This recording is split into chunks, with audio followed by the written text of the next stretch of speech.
With the government at their backs, as well as family, friends, and anybody else you haven't told about it, join us on three noobs' journey to the moon. This is MOONTALK.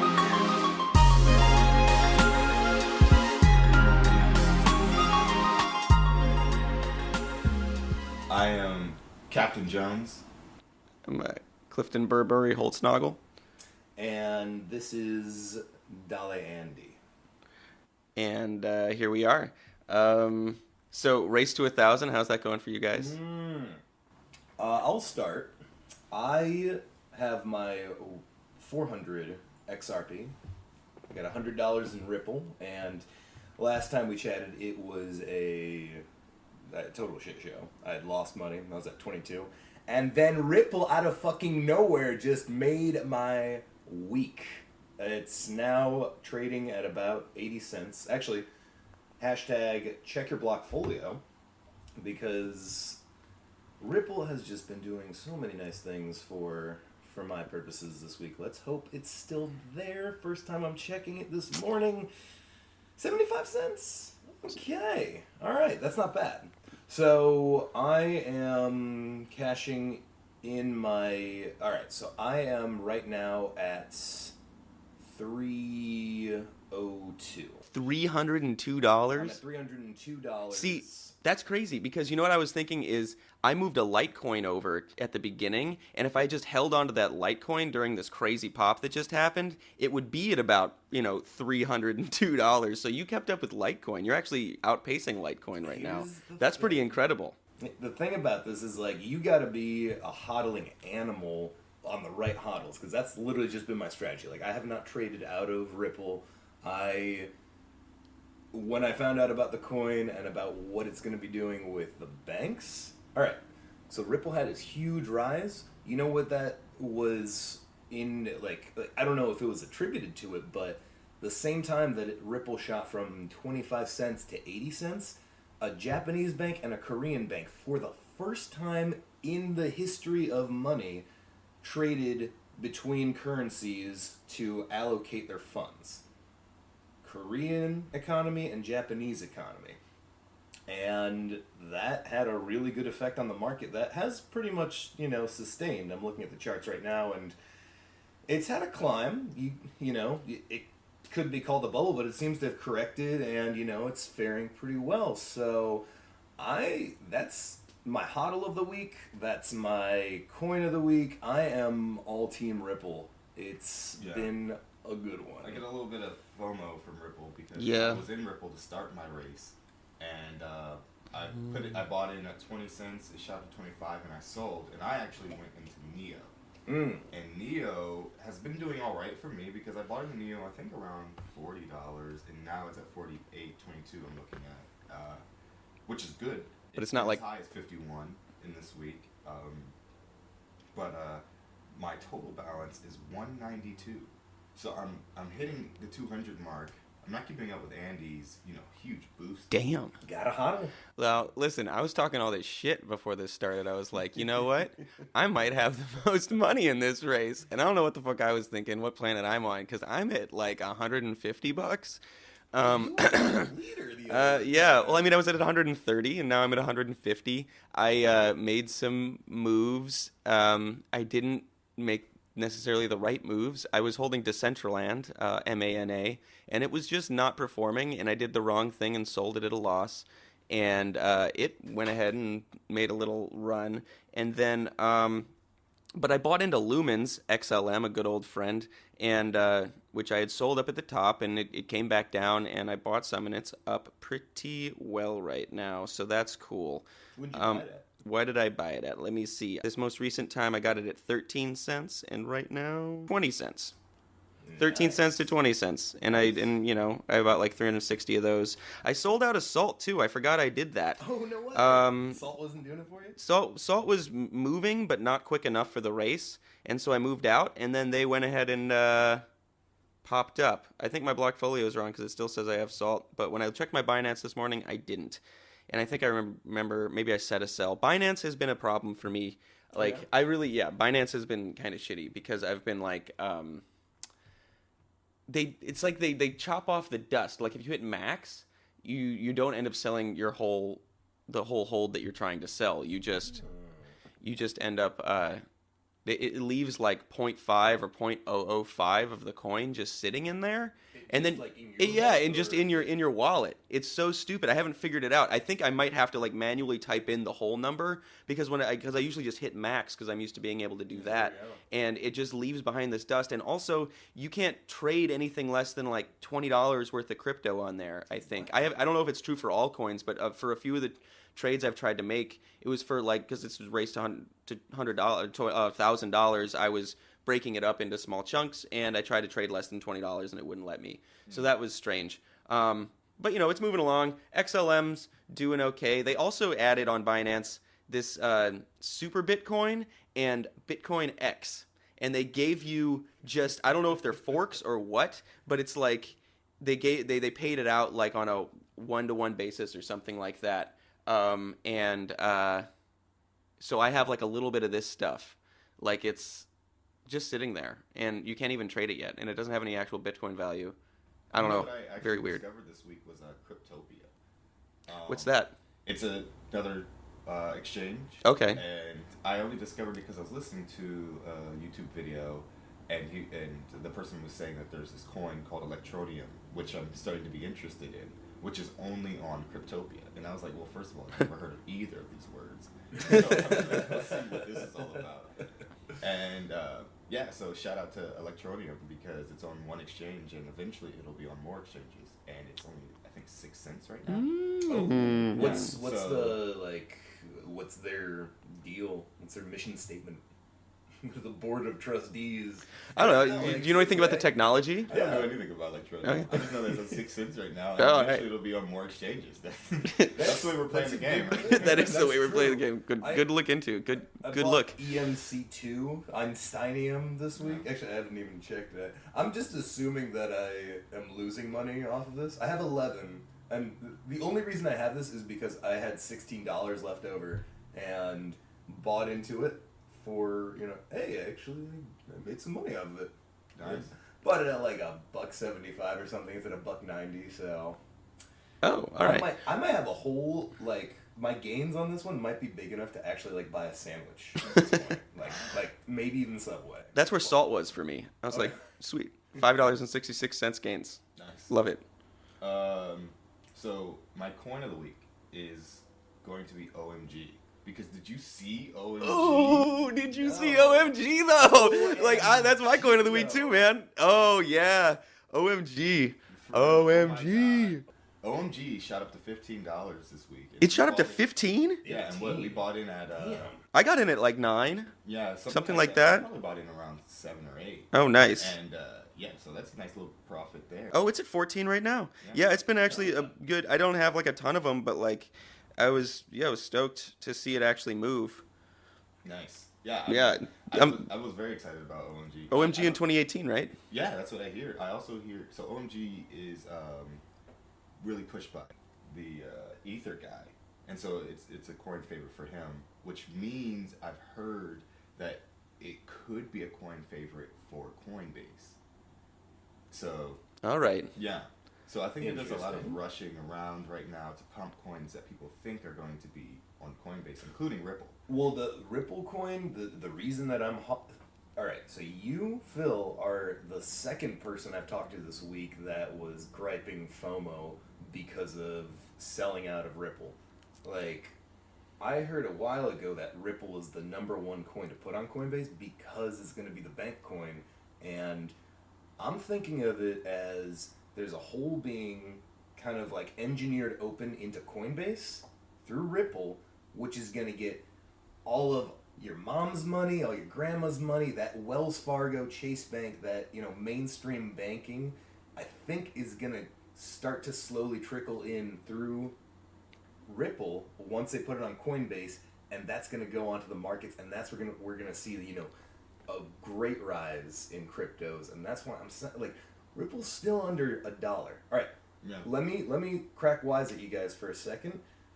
Litecoin, when we first started trading, you were the first one that bought Litecoin. Was it $15 or underneath that? When I bought Litecoin, Yeah, I think it was at like 10 or something. All right. So $10 right now at $3.10. I mean, if you put $1,000 on that, you'd be crazy. Like, you'd be swimming in it. Right now, XRP, it has that potential, and it's underneath $1.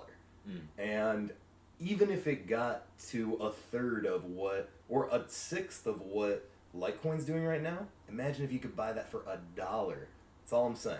Yeah, I mean, that's how I felt about NAV early on in the game, but I'm hesitant to go back into Ripple because I think this is a bubble, and I'm also hesitant to go back into Ripple because I just don't want to support big banks.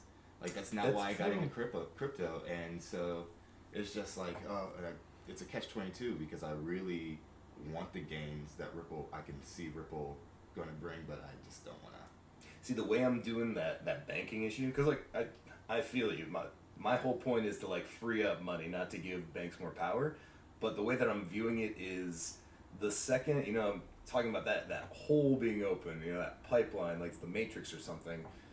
That I think is going to give people the versatility to choose what they want to do with their own money. Like once Wells Fargo starts, some kind of cryptocurrency like IRA, like people are going to have a lot more vested interest in moving their money throughout the entire crypto sphere, which is why I think it can be a nice pipeline to bring that currency outside of just like, the Wells Fargo bank threshold.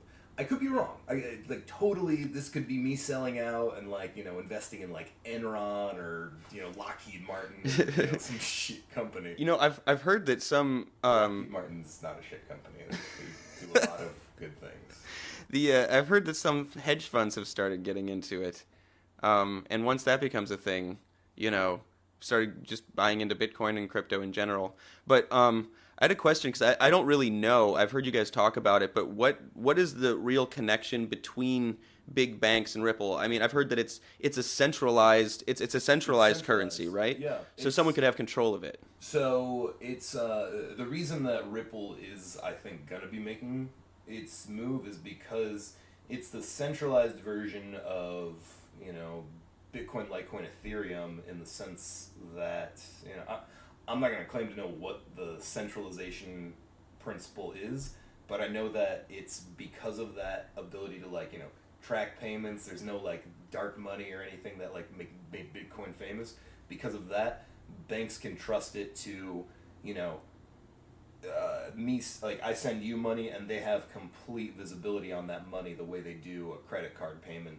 So like when it comes to like IRS coin and tax time comes around, they can see what the exact money movement was. So keeping that aspect of tracking money, accounting, it's a coin that's much more compatible with that. So it's the opposite of like Monero. It's the opposite of Monero. And I don't What's the way that Monero works? It's a privacy coin. Mm-hmm. Okay. So you can't track the transactions. And that's what NAV coin is too, right? Yeah. Privacy coin? Yeah. And Ripple, you can track the transactions then. Mm-hmm. Yeah. Right. And the like I was saying, I'm not like, a fan of like, that's what I think the future should be. But I also am not going to lie. Like, I'm in Bitcoin for several different reasons, especially like changing around the way that I like have value and money like just in the world. But I'm really not like worried about the government knowing, what I'm spending my money on. Like if they're really interested in me, like, buying a microphone or something like that, I'm not doing anything that's like, extremely illegal that I need to hide from the government or from Interpol or anything like that. Like if that's if you're listening to this and that's who you are, like maybe Ripple's not a good idea. The government will track you easier. Use a different coin. Yeah. I mean, convert your coins out there. This is not advice on how to do anything. True. Yeah. Disclaimer: don't take anything we say seriously, please. Also, disclaimer: don't buy like guns for terrorism or drugs that'll kill children. Like that's not a good thing. Don't do that. And now it's time for Tarot Coin. All right, so this week's Tarot Coin, I wanted to Ask the universe. Mainly, this is from conversations I'm starting to have with people I know and love. Family, friends, normies, all my peasant people. I want to know how or to what part of my essence I should be talking to people about cryptos. Like, should I be an evangelist saying buy, do it while you can? Should I be, a logician trying to just tell them what it is and letting them make their own judgments? Should I be the philosopher? Who should I be when I'm approaching people about cryptocurrency? Because this is, for better or worse, this is gambling, no different than the NASDAQ or anything. But how should I be telling this to the people I love? I just pulled the Jack of Cups. This is a very interesting card, and I pulled it face up, so we don't have any of that, inverted mumbo-jumbo that I have to stew through. All right, so let me describe this card to you. We have the Knight, the Jack, and he is all clad in his armor. He's on top of his white steed, proudly looking out on a river. In front of him is mountainscape. It is the promised land, for lack of a better word. But before the promised land is a wide river. He needs to cross that river. Now, this Jack, this knight, who has beautiful feathers coming out of his helmet, like, this guy's got style. He's got Bitcoin. He invested early. He's holding a giant golden cup. Now, this cup, it's not overflowing, but it is the essence of his wealth, his value, and he's boldly going straight into his promised land, into his journey. He's got peril ahead of him. It's not perfect. Like, take my word for this. He's not going into, the Garden of Eden, okay? He's got some mountains to climb. He's got some journeys to take. But he's going boldly into the future. And so this is what I'm getting from this card. Is if you want to convince the ones you love about something, you have to be a completely honest and truthful example of what that means. You can't just say, oh, you need to, stop drinking alcohol and then be, just getting wasted 7 nights a week. It doesn't work like that. And what I'm seeing with this card, based on, the question I asked the universe, how should I go forth and tell the loved ones about, Bitcoin? I should tell them through example. Not to push people into it, not to, slut shame them into Bitcoin or anything like that. No, you need to just lead by example, hold up your cup, and say, this is what I'm doing it for. Because, let's be real, this could all go away tomorrow, but the journey is ever ahead of us. And that was your tarot coin. Okay, so coming out of Tarot Coin, I wanted to open up this MOONTALK with a conversation I had with my dad, the old Tato Mac. That's what we call my dad in my family, about Bitcoin. And my dad, I love the guy, but he's someone who is very conservative. Like, he has been conservative with his money all of his life. He has, made a nice amount of wealth for himself. And he's not one to, jump on fads or go like, this is going to be the new thing. And so I just started talking to him about it because, I just wanted to, air out my dirty laundry and be like, hey, I've been doing this thing and, it's been, totally speculative and you're probably going to, disagree with the main principle of it, but, this is what's happening. And the curiosity on this guy was was at its peak, and this is for someone who's very conservative. He likes to, one of his biggest catchphrases is, "I think you're being naive," and this dude wanted to know more about the currency. And the thing that got me about him, and I think this is like a generational question, is he was going, well, what if the board of trustees of Bitcoin decide to, cut the currency in half or anything like that? And I kept telling him, like, Dad, like, there are people that, create this and run it, but there's no board of trustees. Like, it's different. There are, hard forks and SegWits and all that, but it's never been done. Like, money has never looked or thought like this before. And it honestly got, like, I, sent him some stuff just explaining what Bitcoin is, because he was actually, like, really into it. That's good.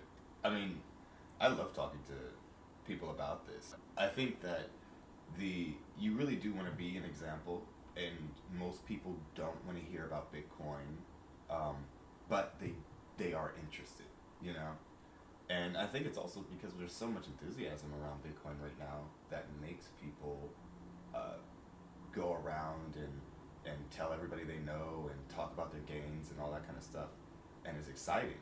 But most people don't want to hear that, but they're interested. And so there's this weird feeling where people are kind of like, they're looking at you from afar. I think a lot of people secretly look up Bitcoin without telling anyone about it. I know several people who've come to me and said, I ended up looking up Bitcoin, and so do they whisper too? So like, who controls it? Like, so and you get all these questions, and so I definitely think it is. We can't push too much. Sure. But I think it's hard because that there's so much value, and that every minute counts. Yeah. A week of Bitcoin is a year in the stock market. Like, we're trading very fast, and you can get left behind very fast. So I don't know. I think talking to your parents is almost the right thing to do, but you can do it a couple times. You kind of have to let them do it for themselves. The smartest thing that I've seen people do was buy Litecoin for other people and send it to them, and I think that's a really good idea. So I'd recommend that if you Christmas gifts. Yeah. Hey, everybody, Christmas coin. Buy them a CryptoKitty.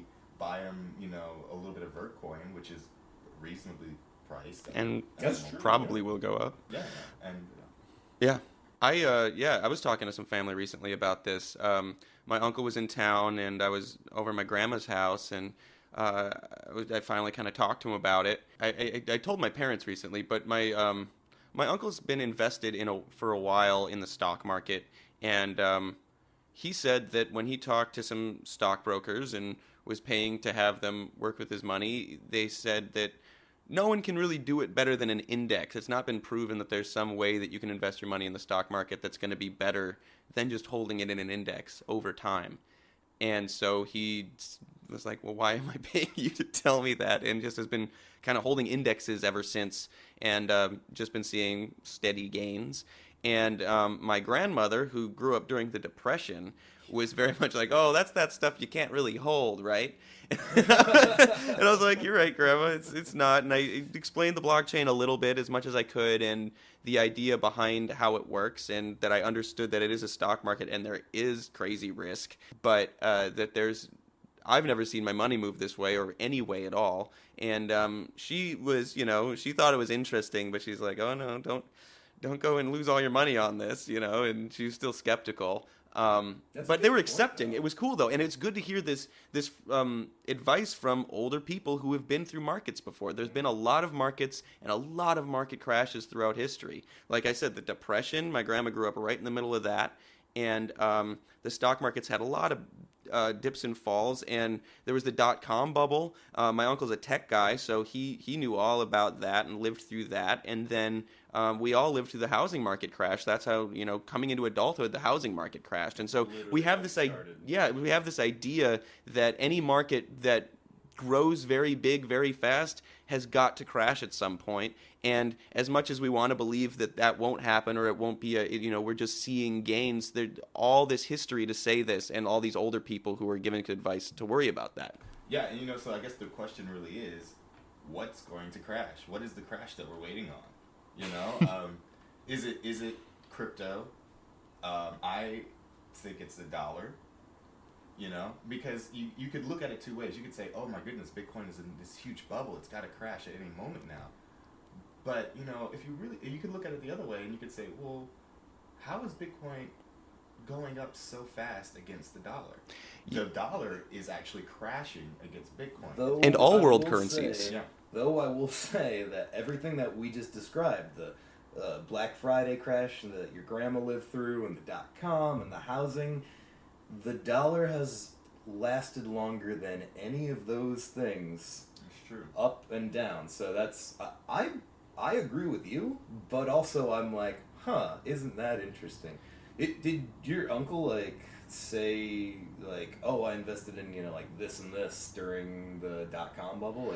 I don't think so. He didn't really talk about it much, and I feel like if he had lost a bunch of money during that, he would have told me. But he's just thinking about making a reasonable investment, and over time having that pay off for you in some way.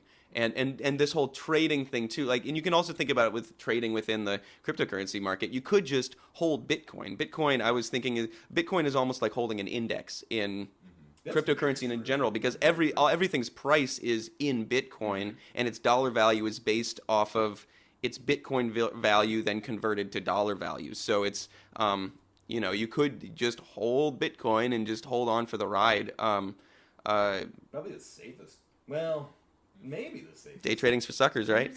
What makes this so different is this isn't just value; it's a currency.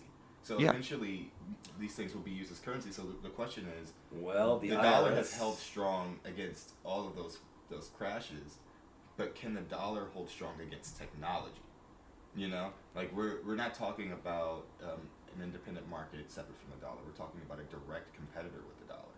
And so the dollar hasn't really been up against anything like that other than gold, which is the whole reason that the dollar is in use is because the dollar was a more efficient way to transfer value. That was at the time gold standardized. So right now we found a more efficient way to transfer value than the dollar. So at the same time, it still is what his grandma was saying, is that money that you can't actually hold? The reason Black Friday sucks so much is because everybody ran to the bank because that's the only way they could get their gold or whatever. Their money, their value. This is money that you can hold.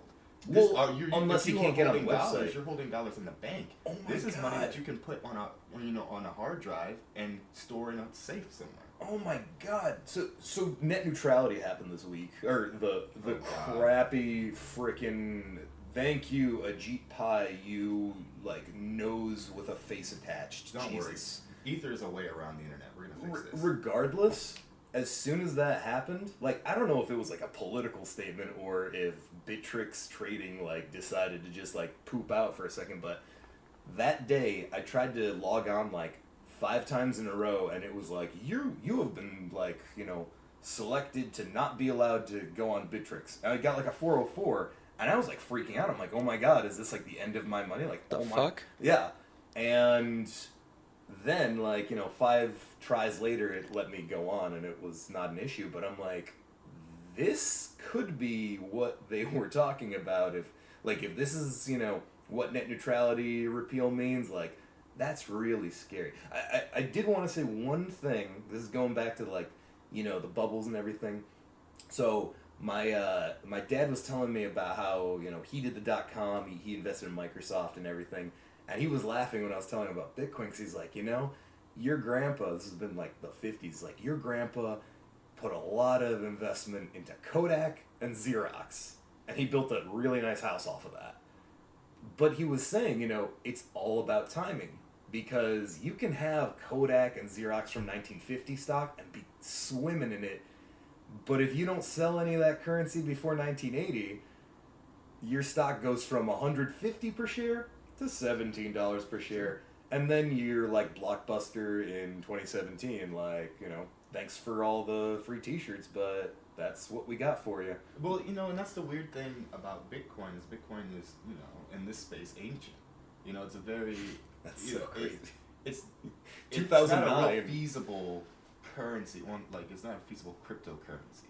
Right. Yet, it holds more value because, Popularity. it's older, it's more popular, and the value just seems to be there. So I think that, eventually Bitcoin will maybe go down and, say a Vertcoin or a Litecoin or some other kind, Ether maybe will go up, but there's still some value there. And I think that the big difference is the fact that these are currencies and not just stocks.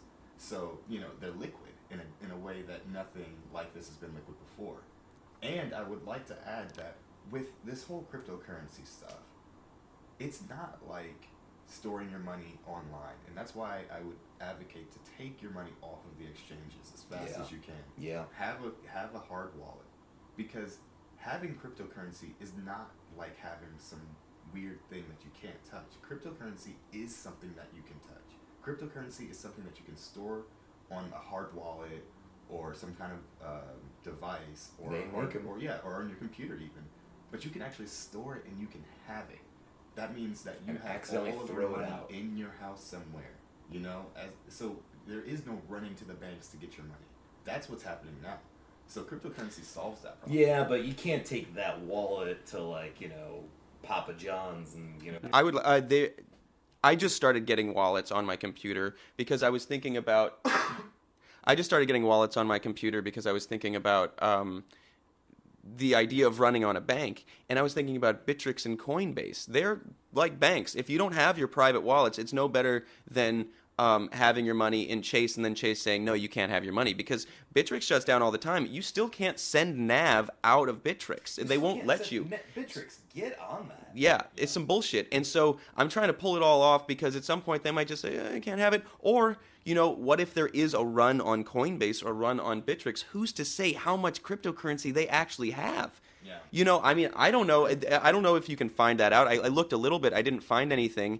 And, what Bittrex and Coinbase and all the exchange sites are doing is those exchanges are not actually, when you're trading, you're not actually trading cryptocurrency. Like, that's not a real cryptocurrency transaction happening. That's on their site. People are making these trades and they're keeping a list of them so they know how much of the cryptocurrency you're entitled to. So when you actually send it out and make that real transfer with the long code, that's when you're actually sending it somewhere. So it's not even yours until you send it off onto a private wallet, and you have your series of words that is your password to let you in to use it.